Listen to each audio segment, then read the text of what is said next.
Yung yakman. Kalan-an ni yakman. Oh, alam ko yan. Bawa the hell.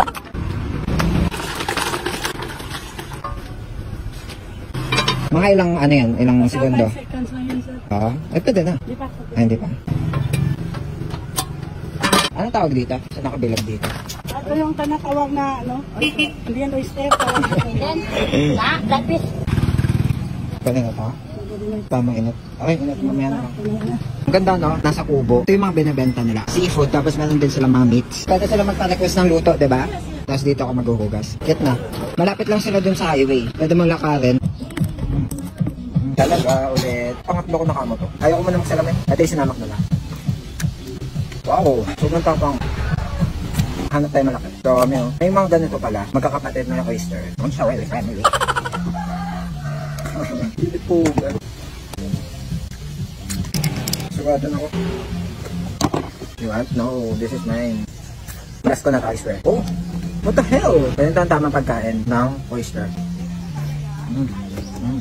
Bawa the hell. Seafood fiesta tayo ngayon. Pakita ko sa inyo yung seafoods ko.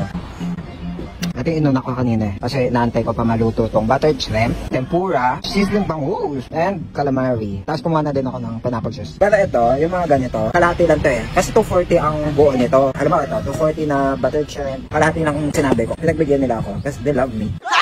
Ubusin muna natin itong talaba. Oh my gosh. Oh! Sinawsaw pati siya lang. Dito na kayo. Wag na kayo doon sa maraming tao. Tahimik na. Tapos cute pa ako. Please, Miss Stop. Ganda nga. Nang ano nila. Calamari. So crunchy. Ano na? Narinig na yan? So much sweetness in my life. Bawa the hell. You want? No. Walang sa inyo dito. Akin lang lahat. No. Ang dami ng chilies. Pwede nang mag-share dito siguro 4 na tao. Baka natin buhay na kami.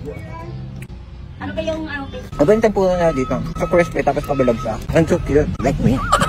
May bangus sila pero hindi siya boneless. Pero mag-start na daw sila ng boneless. Sarap na sauce na lang. Hindi ako mahilig sa fish eh. Pero for you guys, I'm doing this for all of you. Nabubusog na ako. Malugutan pa kaya. Bawa the hell.